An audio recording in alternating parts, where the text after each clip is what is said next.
साथियों, आपको पढ़कर सुना रहे थे शब्द ब्रह्म नाम ब्रह्म, लेखक श्री राम शर्मा आचार्य। पृष्ठ 69 से पढ़कर सुनाते हैं। नाद योग का दिव्य सत्ता के साथ आदान प्रदान। आइए सुनते हैं। नाद ब्रह्म अथवा शब्द ब्रह्म का अभिप्राय उस अनाहत ध्वनि से है जो प्रकृति और पुरुष के संयोग स्थल से निरंतर प्रशत और निनादित होती रहती है। ओंकार वही स्वयंभू ब्रह्मनाद है। उससे शब्द स्वर प्रस्फुटित हुए श्रुति शास्त्र में प्रयुक्त होने वाले उदात्त अनुदात्त स्वरूप उसी के आरोह अवरोह हैं। संगीत शास्त्र में आगे चलकर वे ही सा रे गा मा पा धा नी के स्वर सप्तक बन गए। सूर्य रथ के सप्त अश्व उसके प्रभा किरणों में सन्निहित रंग हैं। उसी प्रकार ब्रह्मनाद का ध्वनि गुंजन सप्तधा स्वर लहरी में निनादित होता है।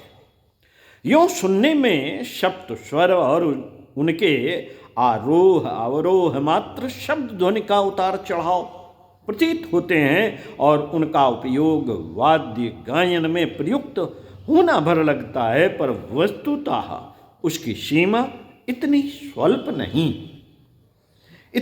नहीं है। मनुष्यकृत स्वर लहरी के अतिरिक्त प्रकृतिगत स्वर प्रवाह जीवधारियों द्वारा विविध विधि उच्चारण भी कम महत्व के नहीं है।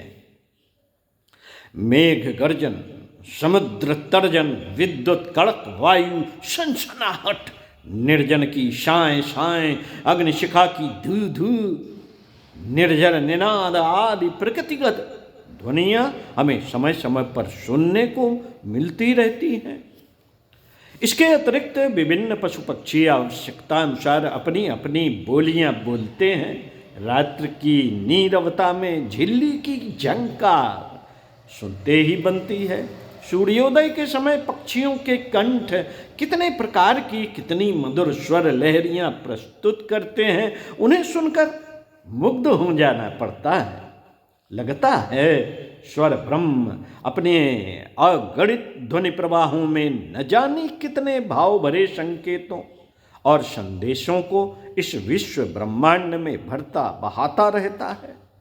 यह सब आहत ध्वनियाँ हैं जो कानों से सुनी जा सकती हैं। विज्ञान की पकड़ में वे ध्वनियाँ भी आ गई हैं जो मनुष्य के कानों से सुनी जा सकने वाली मर्यादा से या तो ऊंची है या नीची। हमारे खुले कान उन्हें सुन नहीं सकते, फिर भी साधन उपकरणों द्वारा उन्हें किसी प्रकार सुना जा सकता है। जैसे खुली आंख से दिखने वाले लघुकाय जीवाणु माइक्रोस्कोप जैसे सूक्ष्म दर्शक यंत्रों से भली प्रकार देखे जा सकते हैं। यह प्रकृतिगत ध्वनियाँ हैं। कान की पकड़ से बाहर होने के कारण ही इन्हें सूक्ष्म कहा जाता है, अन्यथा वस्तुतः यह स्थूल ही हैं, क्योंकि यंत्रों के माध्यम से उन्हें हमारे कान भी सुन समझ सकते हैं। इसमें ऊंचे स्तर की ध्वनियाँ वे ही हैं जिन्हें जड़ जगत के अंड परमाणुओं द्वारा स्पंदित नहीं कहा जा सकता। उनका संबंध चेतन जगत के जीवन प्रवाह से है।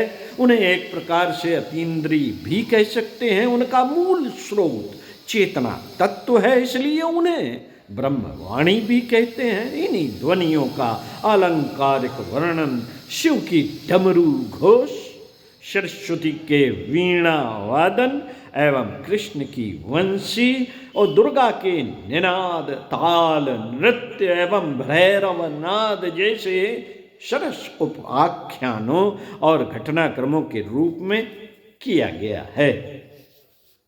मित्रों, यह दिव्य ध्वनियाँ अनंत अंतरिक्ष में बिना किसी प्रकृतिगत हलचल का आश्रय लिए स्वयमेव निःसृत होती रहती हैं। ये चेतन हैं, दिव्य हैं, अलौकिक, अभौतिक और अतीन्द्रिय हैं। इसलिए उन्हें देववाणी भी कहते हैं। उन्हें ध्यान योग के माध्यम से हमारा चेतन अंतःकरण सुन सकता है। श्रवण का संबंध कर्णेंद्रिय से है, अस्तु सूक्ष्म एवं चेतन श्रवण भी शब्द संस्थान के इसी प्रतिनिधि केंद्र का सहारा लेकर सुना जाता है। प्रत्येक इंद्रिय की तन्मात्राएं स्थूल से सूक्ष्म का संबंध बनाती हैं। शब्द, रूप, रस, गंध, स्पर्श शरीर की पांच ज्ञानेंद्रियों के माध्यम से 5 तत्व के सानिध्य से उत्पन्न होने वाली अनुभूतियों से ही हमें अवगत कराती हैं। यह स्थूल का सूक्ष्म की ओर गति का एक चरण हुआ। उसके अगले चरण विशुद्ध चेतन एवं अभौतिक हो जाते हैं। जिन दिव्य ध्वनि प्रवाहों की चर्चा इन पंक्तियों में हो रही है, वह उसी चेतन जगत के उच्च स्तर से संबंधित है। ब्रह्मवाणी देव ध्वनि को इसी रूप में समझा जाए।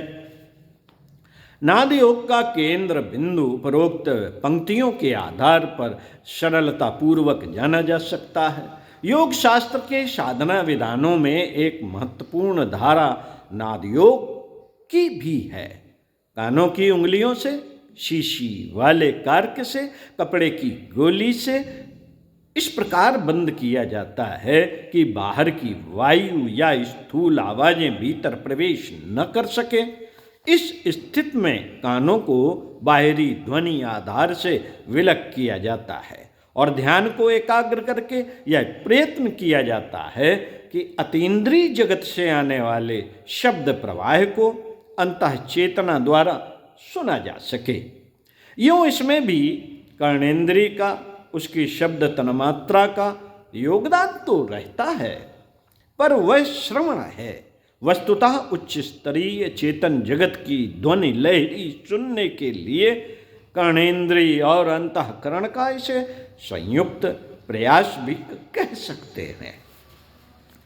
कानों से सुनी जाने वाली ध्वनियाँ इतनी उथली और हल्की होती हैं कि उनका किसी प्राणी या पदार्थ पर जानकारी देने के अतिरिक्त और कोई विशेष प्रभाव नहीं पड़ता। यूँ श्रवण ध्वनियों के साथ जुड़े हुए घटनाक्रम एवं धुले हुए भाव प्रवाह अपना महत्व रखते हैं और यत् किंचित प्रभाव भी डालते हैं, पर वह सब मिलकर भी श्रवणातीत ध्वनियों की क्षमता के समतुल्य नहीं हो सकता। प्रकृति का अनुग्रह ही है कि वे सूक्ष्म ध्वनियाँ हमारे कानों की जीव सत्ता को बिना प्रभावित किए ही अंतरिक्ष में उड़ती रहती हैं। यदि वे सुनाई देने लगती तो कोलाहल से कान बहरे हो जाते। यदि वे प्रभावित करने लगती तो उनके प्रहार से शरीर सत्ता का अस्तित्व ही संदिग्ध बन जाता। कानों की ग्रहण शक्ति बहुत ही भौणी और थोड़ी है। हमारे कान मात्र 1 सेकंड में 20 से लेकर 20,000 तक कंपन उत्पन्न करने वाली ध्वनियों को ही सुन सकते हैं। इससे न्यूनाधिक कंपनों की ध्वनियाँ पकड़ में नहीं आती। श्रवणातीत अति स्वर ध्वनियाँ 10 लाख से लेकर 1,000 करोड़ कंपनों तक की तरंगे हर सेकंड उत्पन्न करने वाली पाई गई हैं। इनकी सामर्थ्य उनकी सूक्ष्मता के आधार पर अधिकाधिक होती चली जाती हैं। श्रवणातीत ध्वनियों का उपयोग जब से वैज्ञानिकों ने जाना है, तब से वे उनके अत्यंत प्रभावशाली उपयोग करने लगे हैं। शल्य चिकित्सा, कीटाणु संहार, ऋतु परिवर्तन, मोटे धातु खंडों को गला देना जैसे प्रचंड कार्य उनसे लिए जा रहे हैं। कल कारखानों के लिए तो उन्हें बिजली एवं अणुशक्ति की तरह काम में लाया जा रहा है। वैज्ञानिक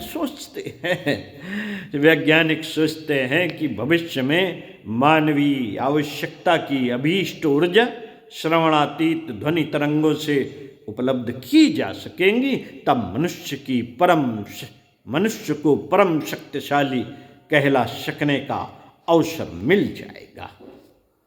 धरती पर हो रही हलचलों से जो ध्वनि तरंगे उत्पन्न होती हैं, उनके अतिरिक्त ऐसी तरंगें भी पाई गई हैं जिनका जागतिक हलचलों से सीधा संबंध नहीं है। उनका स्तर, स्वरूप एवं प्रभाव अलौकिक है। विज्ञानी सोचते हैं कि यह विलक्षण अंतर्ग्रही ध्वनि प्रवाह ब्रह्मांड के किसी अज्ञात केंद्र से धरती पर आता है और उसी की सामर्थ्य से अपने भूलोक के विभिन्न पदार्थों एवं क्रियाकलापों का सूत्र संचालन होता है। शब्द की महत्ता को अध्यात्म शास्त्र आरंभ से ही प्रतिपादित करते रहे हैं। नाद योग का पूरा ढांचा इसी निमित्त खड़ा किया गया है कि सूक्ष्म शरीर के संयंत्र को विकसित करके दिव्य ध्वनियों को पकड़ने समझने में सफलता प्राप्त की जा सके। इस आधार पर प्रकृतिगत उनके भौतिक हलचलों को जाना जा सकता है जो सामान्य मनुष्य के ज्ञान क्षेत्र से ऊपर की हैं। इसके अतिरिक्त पराप्रकृति से संबंधित सूक्ष्म जगत की वे सचेतन हलचलें हैं जो ध्वनि रूप में परिभ्रमण करती हैं और समस्त प्राणी जगत को प्रभावित करती हैं। नाद योग के अभ्यास से आत्मचेतना को परिष्कृत और सूक्ष्म शरीर की कर्णेंद्री तन्मात्रा शब्द को परिष्कृत किया जाता है। इस आधार पर अदृश्य एवं अविज्ञात से संपर्क साधा जाता है और अतीन्द्रिय ज्ञान प्राप्त करने का लाभ उठाया जाता है। मित्रों, नाद योग के लिए स्थान और समय इस तरह का चयन किया जाता है जहां अधिकतम शांत एकांत हो। किन्हीं शीशे की जालियों से प्राकृतिक दृश्य दिखाई दे सके तो मन को विराट अंतराल से दूर तक उड़ने का अवसर मिलता है। प्रारंभ में मीठे लहरदार और शास्त्रीय नादों के रिकॉर्ड ग्रामोफोन पर बजाएं। रिकॉर्ड थोड़ी देर तक चलने वाला हो। वीणा, एक तार, बैंजो, सरोद, सारंगी, बांसुरी या मौहर ऐसे लहराने वाले नाद और धुनें रहें ताकि मन में नृत्य करने की प्रवृत्ति उमड़े। इस ध्वनि पर मन को एकाग्र करें, इसके बाद बंद कर दें और उस नाद पर भावनाओं से ध्यान करें। इस अभ्यास से कर्णेंद्रिय की सूक्ष्म शक्ति जागृत होती है। धीरे धीरे स्वप्नों में गीत संगीत सुनाई देने लगते हैं और प्रकृति में व्याप्त नादों का आभास होने लगता है। घंटा बजाकर उसके नाद और थरथरी पर ध्यान जमा कर रेडियो पर प्रातः या सायंकाल प्रसारित होने वाले भक्त गीतों के साथ भी ध्वनि तरंगों पर मन को लय करने का अभ्यास किया जा सकता है। स्वर की लहरों में मन को लय करने से ही नाद साधना की पूर्ति होती है। इस संबंध में ब्रह्म वर्चस्व शांति कुंज हरिद्वार के किन्हीं साधना सत्र में भी आकर प्रत्यक्ष मार्गदर्शन किया जा सकता है।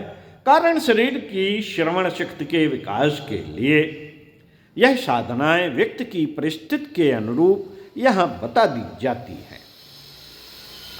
सूक्ष्म और कारण शरीरों में सन्निहित श्रवण शक्ति को यदि विकसित किया जा सके तो अंतरिक्ष में निरंतर प्रवाहित होने वाली उन ध्वनियों को भी सुना जा सकता है जो चमड़े से बने कण की पकड़ से बाहर हैं। सूक्ष्म जगत की हलचलों का आभास इन ध्वनि के आधार पर हो सकता है। कराहने की आवाज़ सुनकर किसी के शोकग्रस्त होने, दर्द से छटपटाने, सताए जाने आदि की स्थिति का, दूरी का, नर नारी का, बाल वृद्ध का अनुमान लगा लिया जाता है।